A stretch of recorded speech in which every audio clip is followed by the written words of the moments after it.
Buenos días, amados hermanos. Permítanme orar antes de comenzar con el sermón del día de hoy. Bendito Dios, te agradecemos, Padre eterno, Dios misericordioso, porque por tu benevolencia, por tu misericordia, por tu bondad, nos has llamado, Padre Santo, a ser discípulos tuyos y a servirte, Padre Santo, en la gran comisión que tú has encomendado a tu iglesia.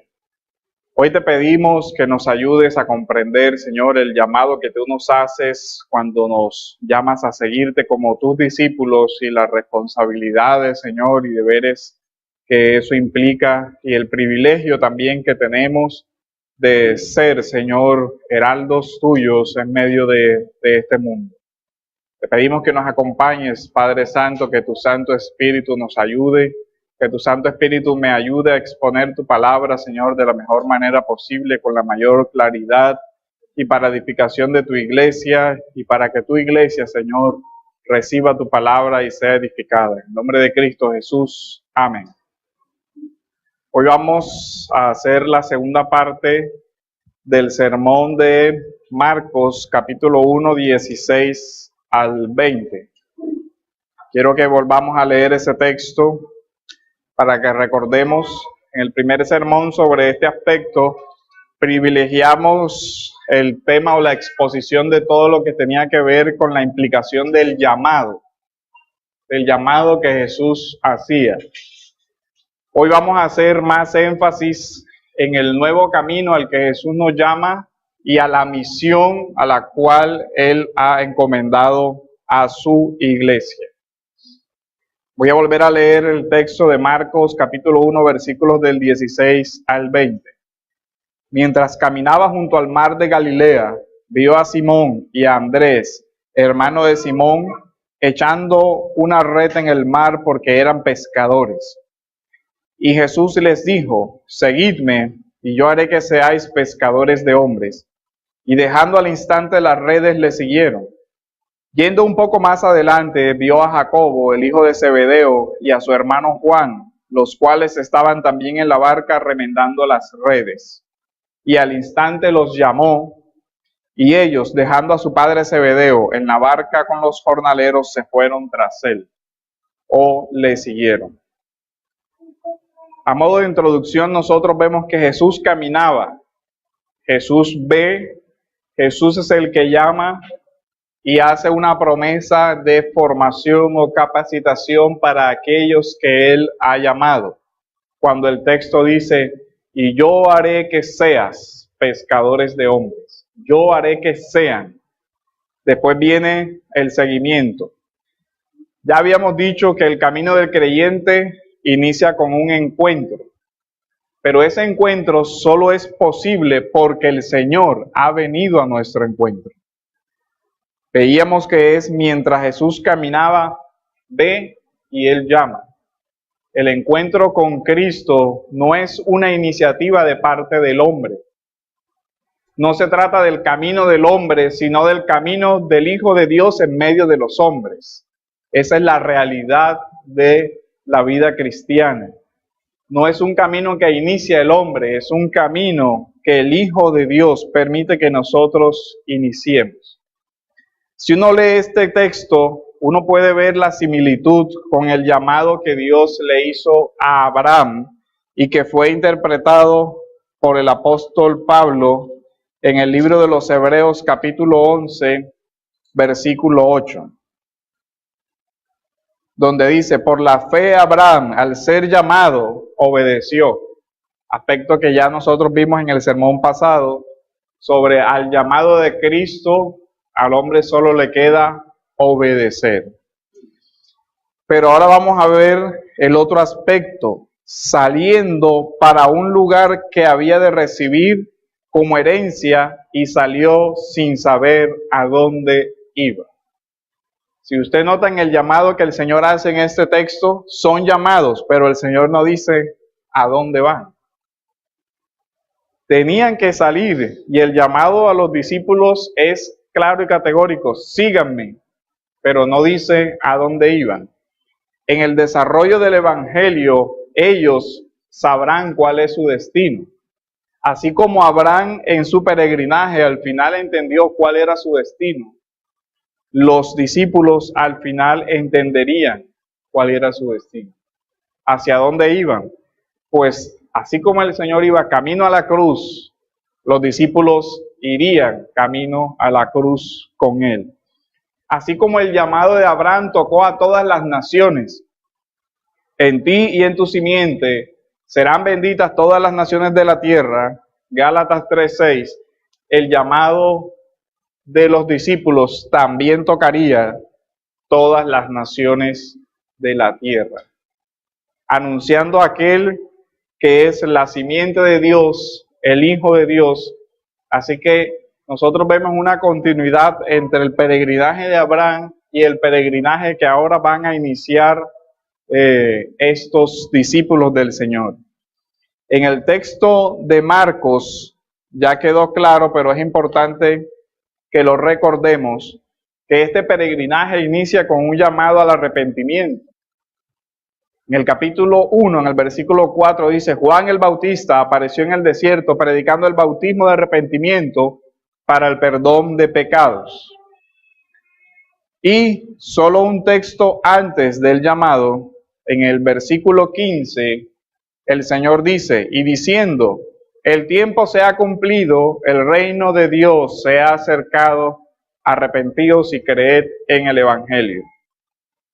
De tal forma que este peregrinaje solo es posible para aquellos que se han arrepentido y han creído en el Evangelio. Porque lo que ellos van a salir a anunciar es precisamente el Evangelio.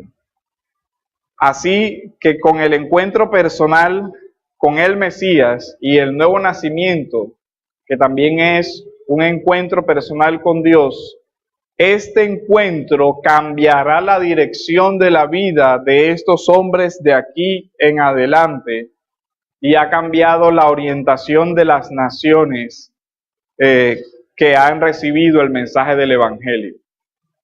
Note usted cómo vemos que estos encuentros aparecen muy seguido en los Evangelios. Recordamos el famoso encuentro de Jesús con Nicodemo, donde el Señor le anuncia que Él es el Mesías y le habla del reino y la necesidad de nuevo nacimiento. Nosotros también vemos el encuentro de Jesús con la samaritana. Pablo se encuentra con el Señor y ese encuentro cambia la orientación del camino de Pablo, de ser un perseguidor a anunciar la fe que antes perseguía.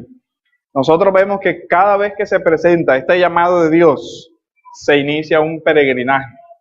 Se cambia de dirección en la vida, se reorienta.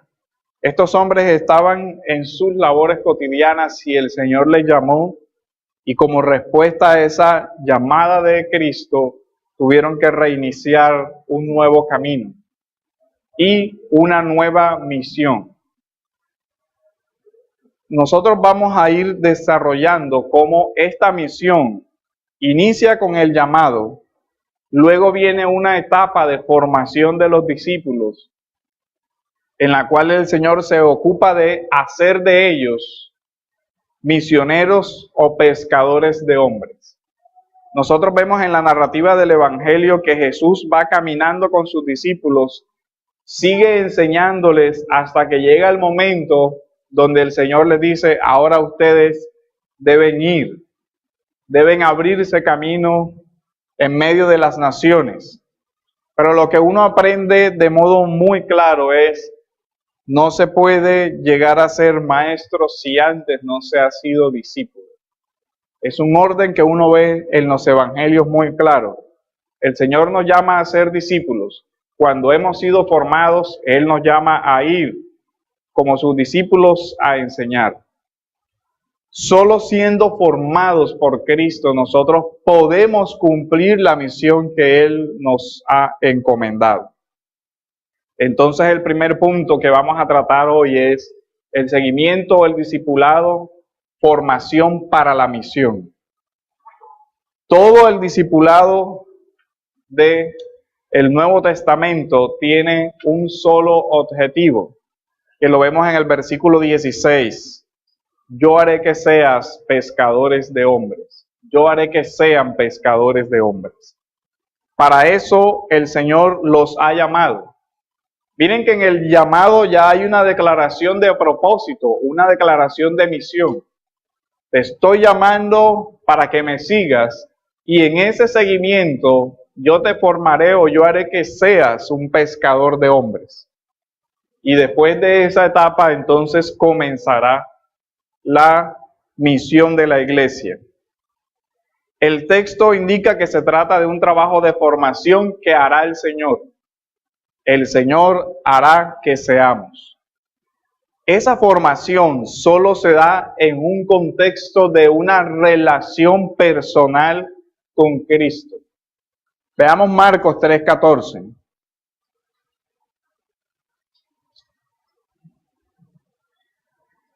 Donde también ya va explicando el propósito de aquellos que Él ha ido llamando. Y dice, y designó a 12 para que estuvieran con Él y para enviarlos a predicar. Ese ir, ser pescadores de hombres es igual a enviarlos a predicar. Pero note el punto importante. El discipulado es en primer lugar comunión con Cristo para que estuvieran con Él. No se pueden saltar esas etapas. Si una persona no tiene una comunión, una relación viva, estrecha, personal con el Señor, no puede cumplir la otra parte de la misión. No puede simplemente ir a predicar a aquel que no tiene una relación personal con Cristo. Este orden aquí es importante. Vengan y síganme. Es una fórmula que vincula al discípulo con la persona de Cristo. Vengan detrás de mí, síganme a mí. Decíamos en el primer sermón, no es el seguimiento de un conjunto de ideas, sino el seguimiento de una persona. El cristianismo entonces es la relación con el Hijo de Dios, comunión con Él, y esa relación, la vivencia de esa relación es la que nosotros vamos a anunciar. Por eso es importante que quien vaya tenga realmente una relación personal con Cristo.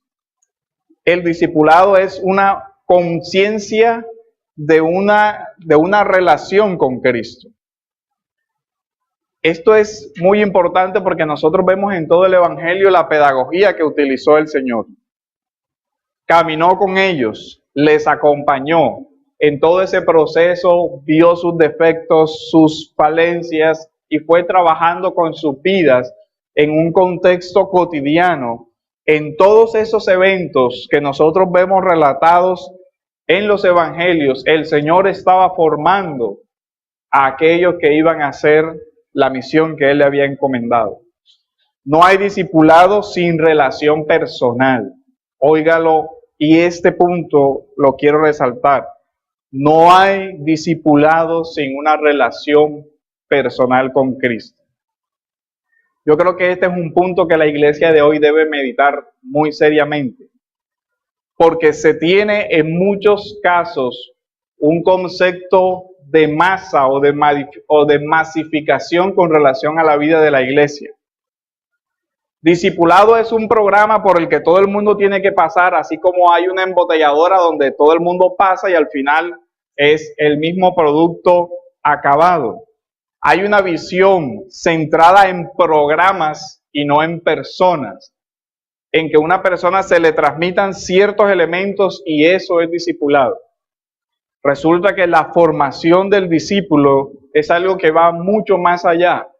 No se trata de producir en masa personas que hablen igual, personas que tengan la misma forma de pensar y ya con eso es un discípulo de Cristo.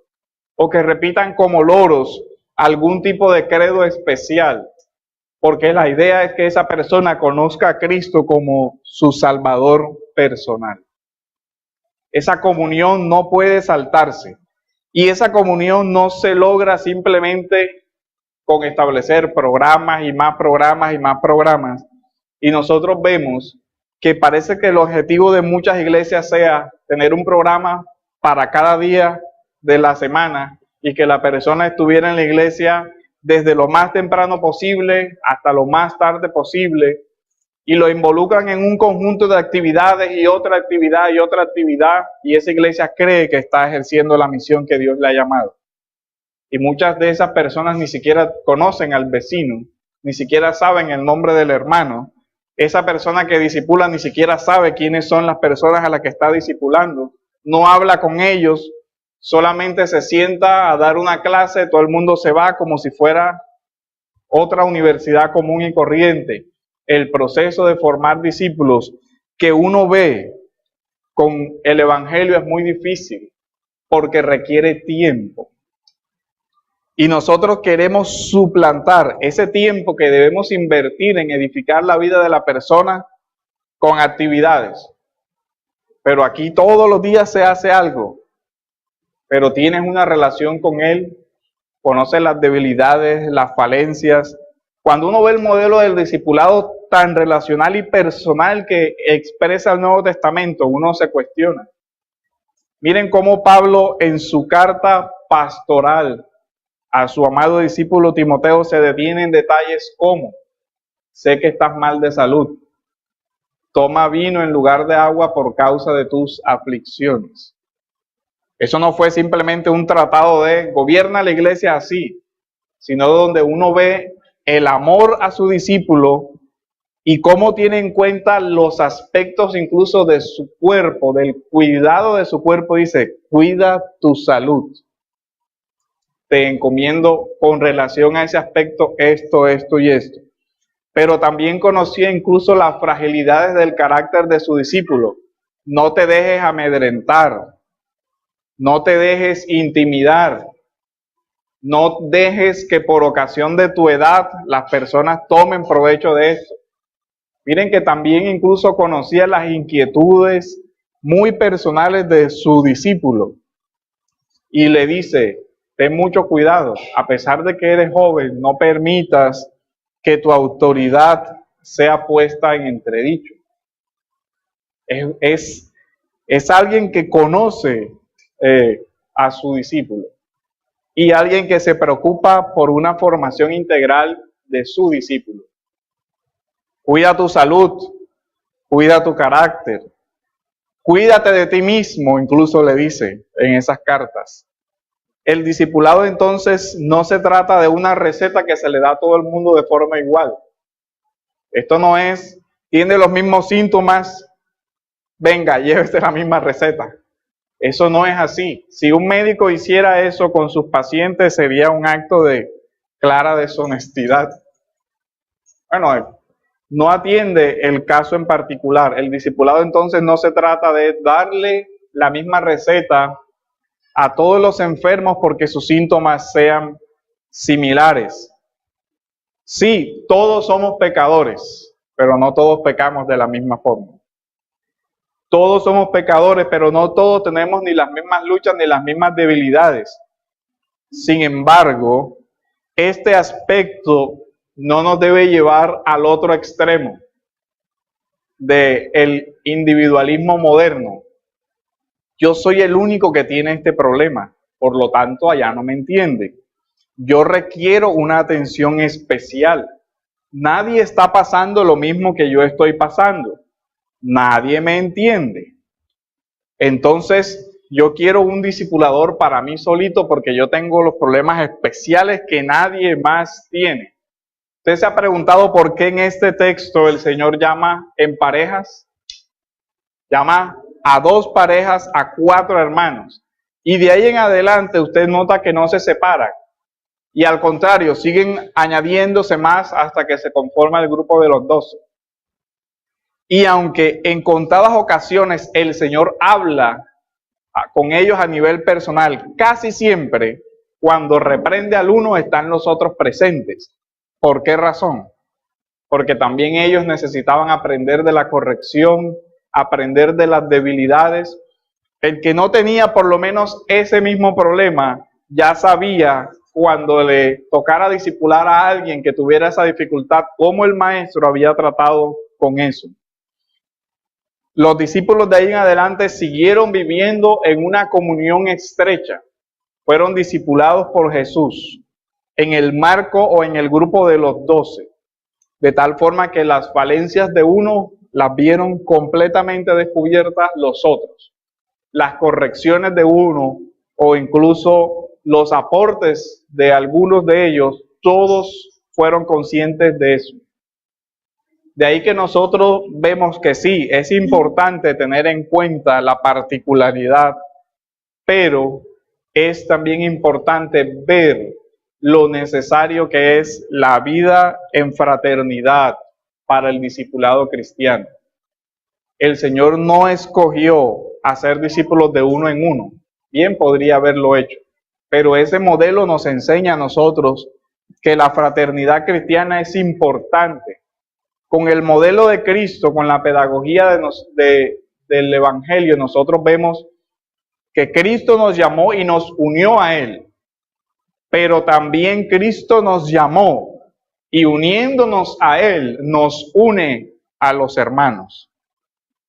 Y esas son dos vínculos indisolubles. Cristo y los hermanos en el contexto de la vida de la iglesia. Ese es el contexto del discipulado. Ese es el contexto en el cual nosotros estamos llamados a vivir. Así vemos que el llamado es a una relación con Cristo y a una relación con los hermanos. Ese llamado inicia con el nuevo nacimiento y de ahí en adelante una etapa de formación. En el modelo de las Escrituras nosotros vemos tres aspectos esenciales. En este texto de Marcos nosotros vemos, primero Jesús llama. Con ese llamado, ¿qué implica? Un llamado al arrepentimiento, un llamado a la conversión, un llamado a la fe, un llamado a creer en el Evangelio.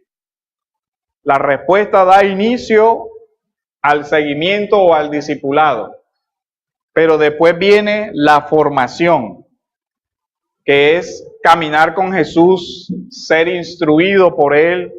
Y aquí es importante ver cómo sí tiene la formación doctrinal un aspecto muy relevante en la formación de sus discípulos.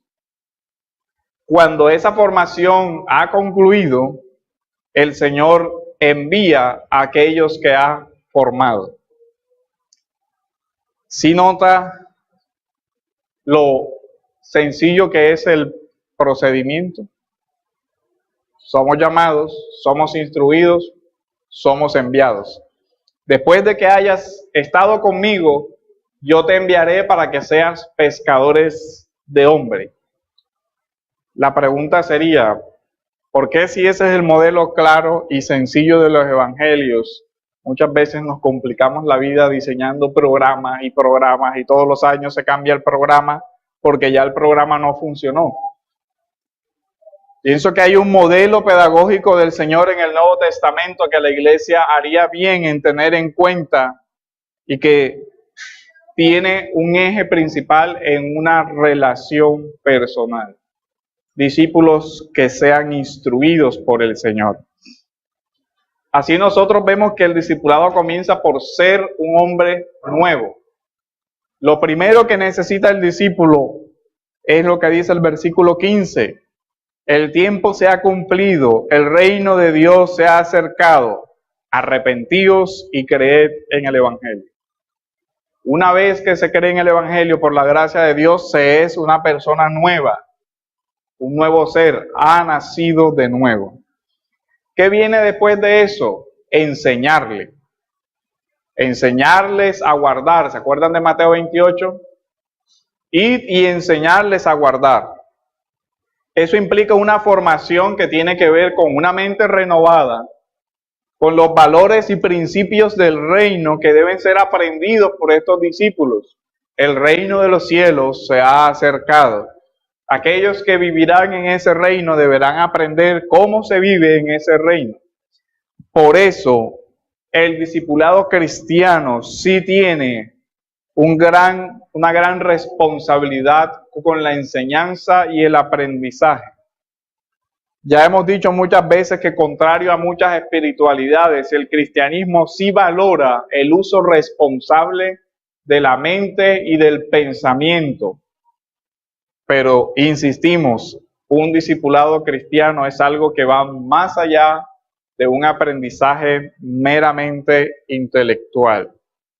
Es una orientación de toda nuestra vida, de acuerdo a los valores del reino, a la visión de la vida que la Biblia nos da. Y eso implica una formación bíblica de quién es Dios, quién es el hombre y el mundo en el que vivimos. Solo cuando nosotros entendemos esto, podemos guardar eso, podemos vivir de acuerdo a esos valores. Por eso el Señor primero nos llama, nos prepara y después nos envía.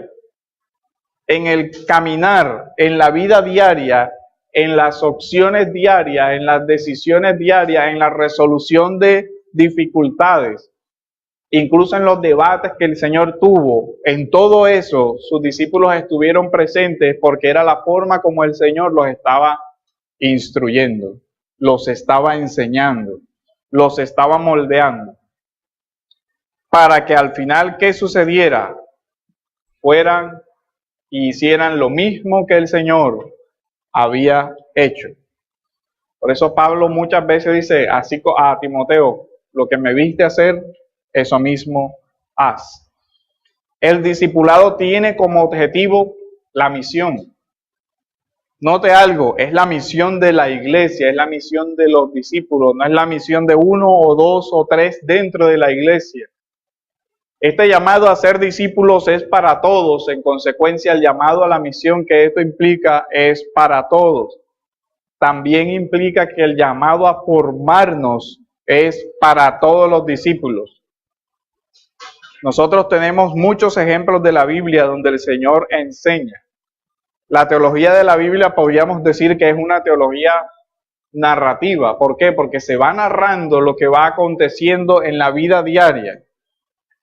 Pero esas experiencias de los discípulos con el Señor siguen enseñando hoy a la iglesia. En un sentido, nosotros debíamos ir caminando con esos discípulos que caminaron con el Señor y ir aprendiendo lo que el Señor les iba enseñando e ir corrigiendo las cosas que el Señor les iba corrigiendo. Nosotros debemos vincularnos a ese camino. Esa metáfora del camino es un punto muy importante en la Escritura, porque tiene un inicio y tiene una meta. ¿Cuál es la meta o cuál es el objetivo de ese proceso de discipulado? Pablo lo describe y el Nuevo Testamento lo describe con palabras como madurez, santidad, andar con Cristo, ser conformado a la imagen de Cristo. Todos esos son el objetivo del discipulado. Porque solo así nosotros podemos responder a la misión que Dios nos ha encomendado. Solo un discípulo maduro puede vincularse en un proceso de guiar a otro hacia la madurez cristiana. Solo una persona que vive una vida de santidad y que anda en comunión con Cristo puede ayudar a una persona que está iniciando su peregrinaje a crecer y madurar en la vida cristiana. No se puede dar lo que no se tiene. No es simplemente lograr que alguien se vincule en algún tipo de actividad dentro de la iglesia y que todo el mundo esté haciendo algo, sino que realmente esa persona examine su vida si hay madurez espiritual en su vida, si hay santidad, si su carácter está siendo conformado a la imagen de Cristo.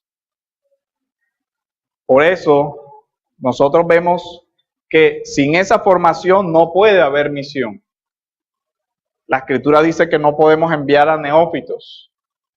No puede comisionarse a una persona que no tenga la formación para ejercer la misión que Dios le ha encomendado. Por eso el segundo punto es el seguimiento o discipulado y las áreas de nuestra vida que necesitan ser formadas. A partir de aquí nosotros vamos a ver cómo el Señor camina con los discípulos y va tocando muchas áreas de sus vidas.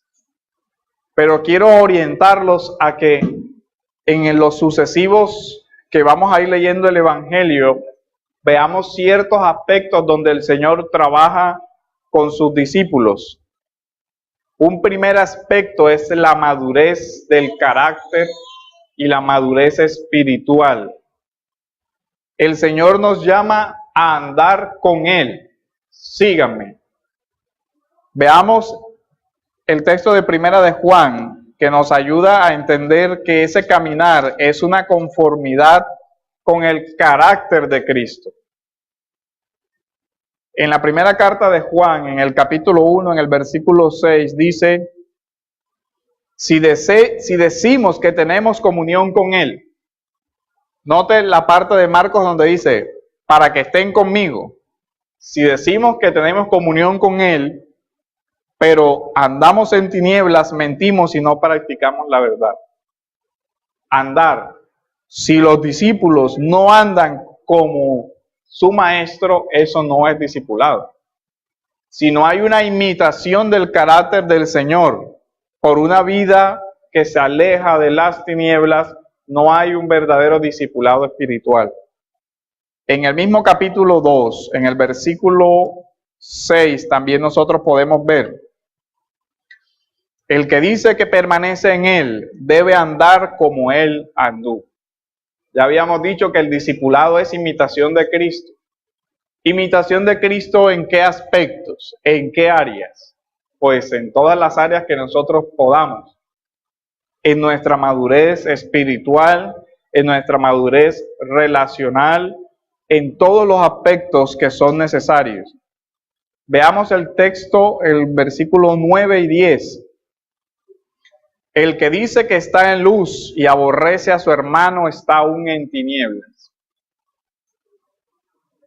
Nosotros vemos aquí, el versículo 10 dice: el que ama a su hermano permanece en la luz y no hay causa de tropiezo en él.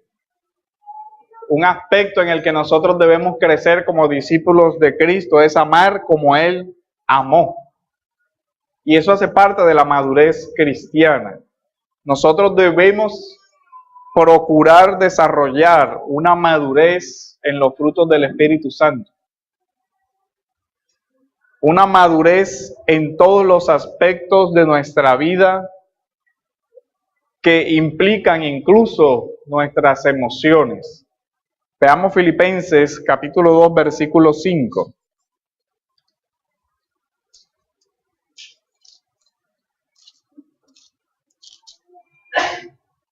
Donde dice: haya pues en vosotros esta actitud que hubo también en Cristo Jesús.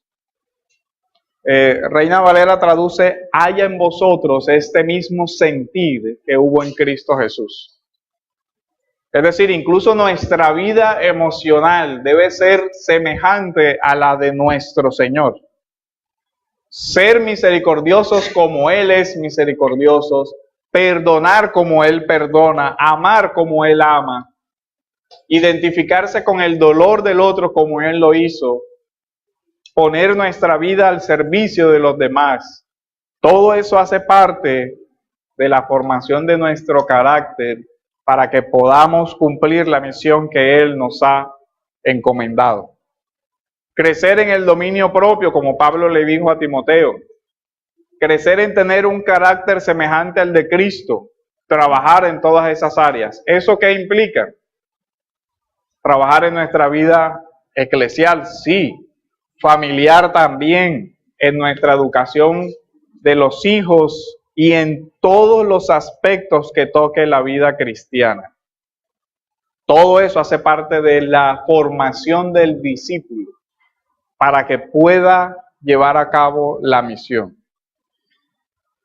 ¿Qué sucede en muchas iglesias? Se enferman muchas veces porque las personas que están al frente son los chismosos, son los conflictivos, etcétera, etcétera. Y terminan enfermando a la iglesia. Muchas personas que están al frente no tienen una madurez suficiente para solucionar los aspectos difíciles de la vida desde el Evangelio. Imagínense una persona que no es dueña de sí mismo, de su propio carácter, dada a la ira y a la contienda, que es pastor de una iglesia. Y llega el hermano afligido: pastor, mi esposa esto, lo otro. ¿Cómo cree que esa persona que no controla él mismo sus propias emociones y sus propios impulsos podría guiar ahí? Pero tú eres bobo, no te dejes. Respóndele, tal, y esto y lo otro. ¿Y en qué termina el asunto? En que el que debía ser pacificador termina agrandando un conflicto. ¿Por qué? Porque su propia falta de madurez termina influenciando negativamente en aquellos a los que él debería estar ayudando a formar. Y así, para poner solo un ejemplo, mi falta de formación en algún aspecto del carácter va a terminar afectando si yo soy el que está ayudando a formar. Si yo respondo de la misma manera, emocionalmente inestable, que esa persona, yo no sería apto para aconsejarlo a él. Porque podría incluso generar un conflicto mayor. Si esa persona no es una persona prudente, va y eso que le comentó ese hermano, se lo comenta a otro hermano que no tiene nada que ver en el asunto, porque él no tiene dominio propio sobre sus labios, sobre lo que dice, y es imprudente y hace comentario y hace comentario. Puede llegar a suceder que algunos están de acuerdo con la postura de la esposa, otros con la postura del esposo, y tenemos una iglesia dividida por causa de la imprudencia de aquel que debía ayudar a solucionar el problema. Entonces vemos cómo el Señor hace un énfasis en la formación que debe tener el discípulo para hacer discípulos y en la madurez espiritual y la madurez del carácter. Pero también nosotros vemos que la madurez de nuestro pensamiento también es requerida para un discipulado sano. Marcos capítulo 12, versículo 30.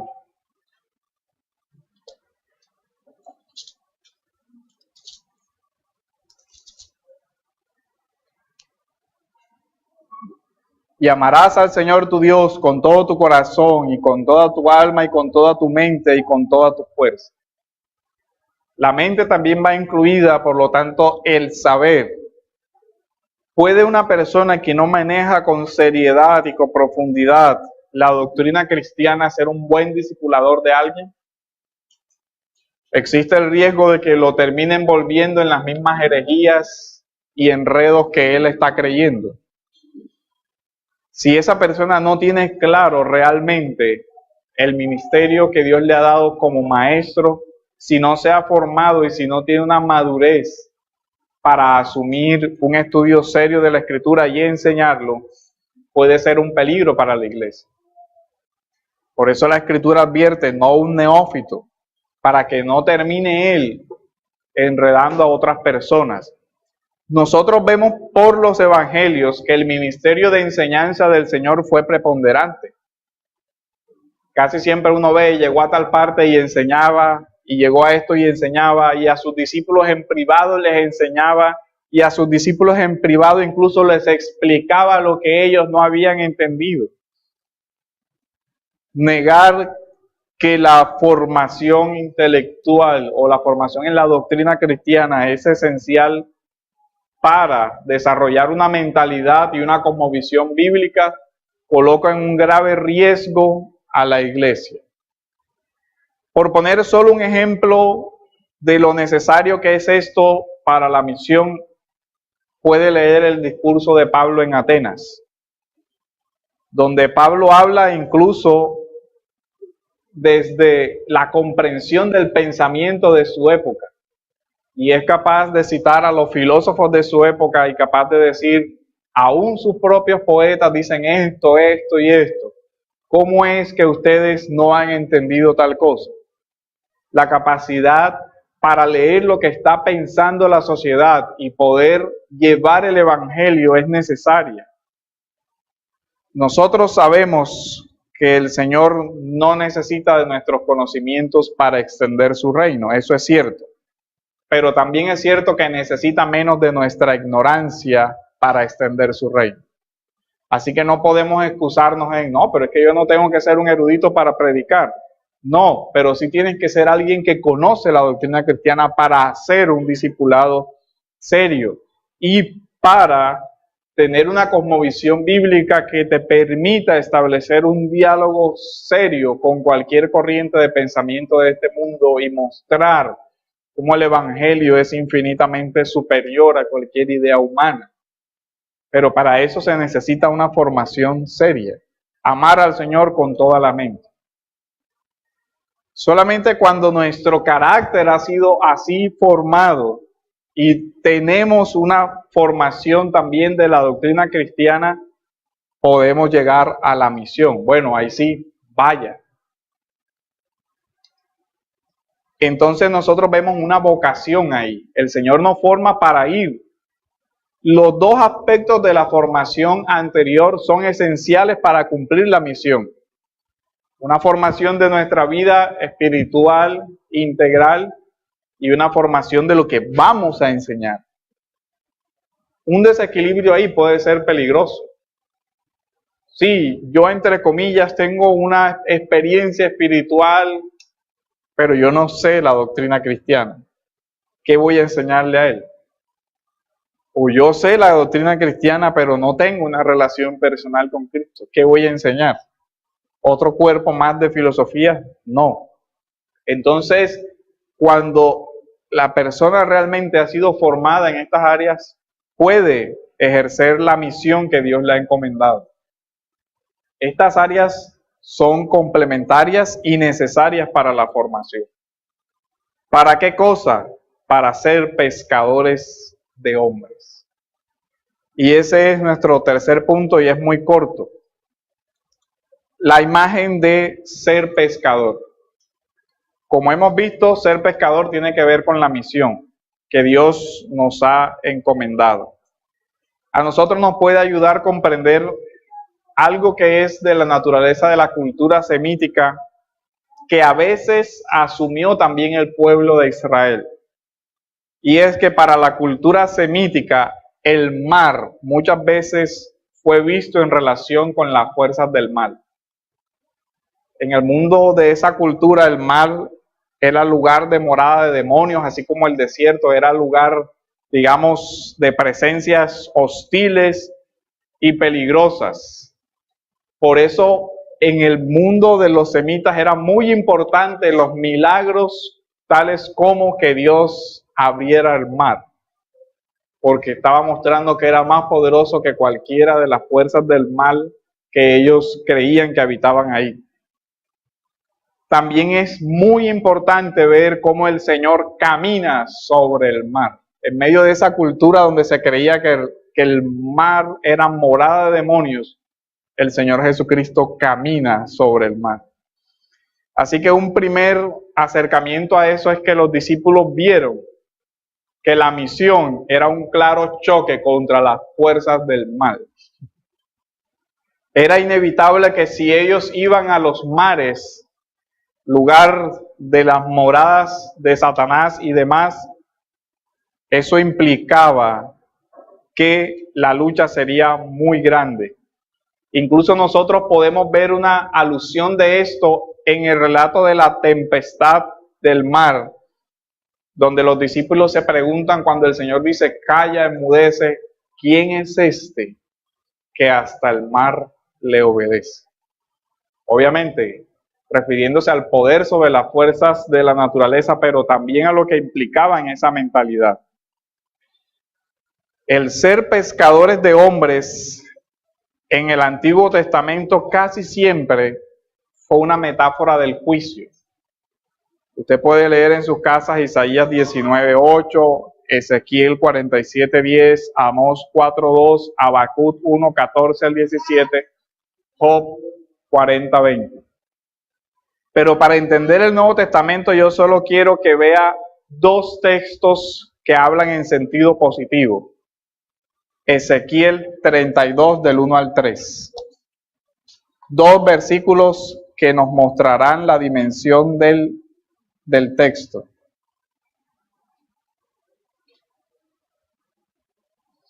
Ezequiel 32 del 1 al 3. Y sucedió en el año 12º, en el mes 12º, el día 1 del mes, que vino a mí palabra del Señor diciendo: Hijo del hombre, eleva una elegía por Faraón, rey de Egipto. Parecías un leoncillo de las naciones, pero eras como un monstruo de los mares. Prorrumpías en tus ríos y enturbiabas las aguas con tus pies y ensuciabas los ríos. Así dice el Señor Dios: mi red sobre ti tenderé, en compañía de muchos pueblos, y ellos te alzarán en mi red. Ahí hay una metáfora de juicio que el Señor hace. Note que en la metáfora el pescador es ¿quién? Dios, que dice: mi red tenderé. Pero es significativo que diga en compañía de muchos pueblos. Dios tiene el poder para pescar solo, o en este caso, juzgar a Egipto solo. Pero Él escogió hacerlo en compañía de muchos pueblos. Aquí es evidente que la metáfora es de juicio, en concreto contra Egipto, pero no deja de ser interesante que Él dice que esos pueblos te alzarán en mi red. En el texto, Jesús es el pescador que se hace acompañar de pescadores para su misión, para sacar del reino de las tinieblas y de los lazos del diablo a aquellos que viven en esclavitud de Satanás, como dice 2 de Timoteo 2:26. Aquí nosotros vemos que ya el Señor en la tentación ha vencido a Satanás.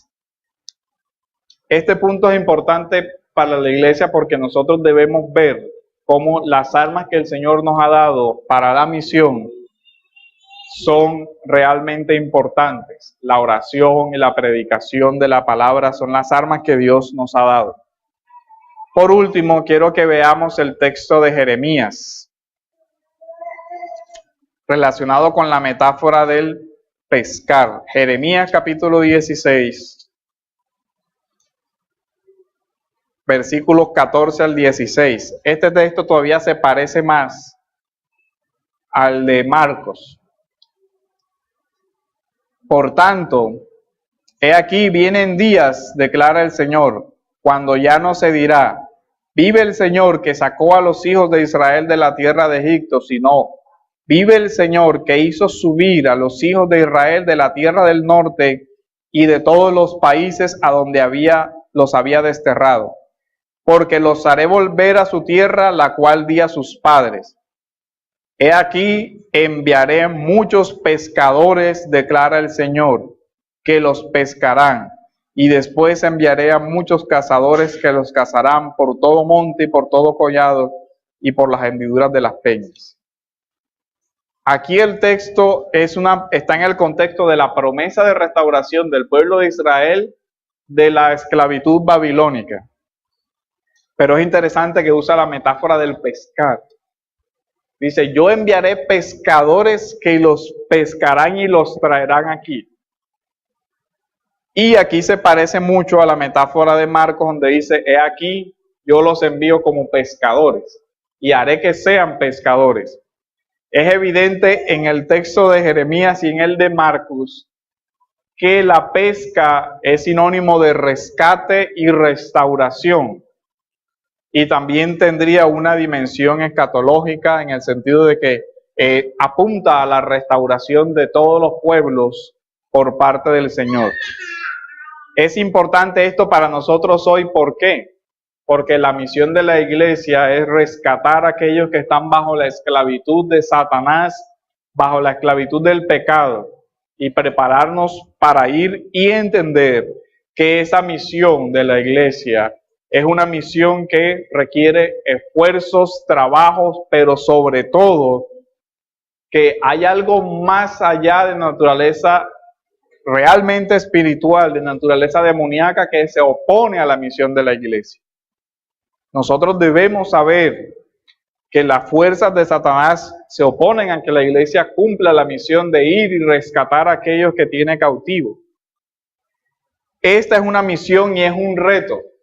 Pero esta misión implica que nos debemos mover. Ahí dice que el texto, uno debe ir detrás del Señor. Eso también quizás representa un reto a la idolatría que nosotros tenemos muy comúnmente a nuestra comodidad. Hay que ir, pero es que hay que ir a barrios que son peligrosos, pero es que hay que ir a países que son peligrosos, pero es que esto puede generar problemas.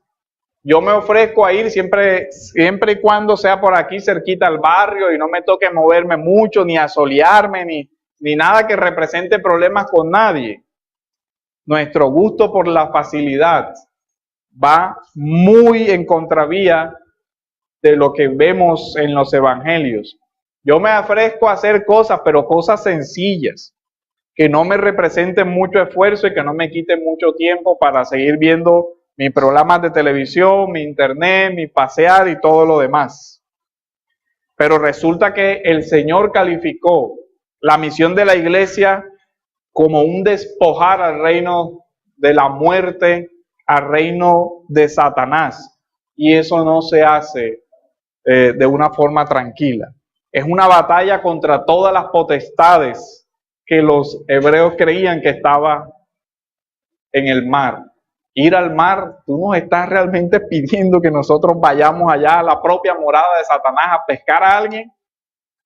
El mar de Galilea era un territorio más cómodo, era un mar interior, no tenía ni siquiera muchas olas y todo lo demás, a excepción que algún viento recio pasara por ahí, pero en general era un mar muy tranquilo. Pero salir de este mar para ir a otro mar, a uno que no conocemos, donde habita Leviatán y todo lo demás, no, allá sí no hay que ir ni de fundas. Eso es peligroso para nuestra integridad. Aquí viendo televisión en la casa la pasamos mejor. En todas estas actitudes cómodas de la iglesia, uno ve que no ha entendido la urgencia de la misión y la importancia de formarse para la misión que Dios nos ha encomendado. Y muestra la poca luz de la batalla contra las fuerzas de las tinieblas que desempeña la iglesia cuando está ejerciendo la misión. Ya nosotros lo dijimos en el sermón sobre la tentación de Jesús. Satanás no es un mito. Satanás es real y su función o su misión es destruir a todo lo que pueda y a todos cuanto pueda. La misión de la iglesia que el Señor nos encomendó es destruir las artimañas de Satanás. Y quizás la prueba más impactante de que muchas personas han caído en esa artimaña de Satanás es que siguen creyendo que esa es una idea de la conciencia primitiva de aquellos pueblos y que no tiene nada que ver con lo que es la misión hoy de la iglesia. Conclusiones y exhortaciones finales. Si eres discípulo, no puedes perder de vista lo esencial, que es la comunión personal con Cristo. No puedes dejar que muchas actividades te alejen de esa comunión personal con el Señor. Esas muchas actividades nunca podrán reemplazar una verdadera comunión con Cristo. El llamado a la misión no es un llamado a un activismo sin sentido y a dar palos de ciego porque sí. No, es un llamado a ir, a ser misericordiosos, a ser responsables, a amar a las personas, a servir y a no desconocer que en la misión vamos a encontrar una fuerte oposición, no solo de las personas que se oponen a la prosperidad del evangelio, que el evangelio crezca, sino del mismo Satanás. Si no eres discípulo, estás en un mar de profunda oscuridad, del que no puedes salir por tus propias fuerzas. Solo el anzuelo del evangelio puede sacarte, solo Dios puede extender su mano para sacarte de ahí. Pide al Señor que en ti se cumpla la promesa que él hace en el Salmo 18. Extendió la mano desde lo alto y me tomó y me sacó de las muchas aguas. Esa es la única esperanza que tienes. Arrepentirte y pedirle a Dios que te saque de esas aguas caudalosas. Oremos.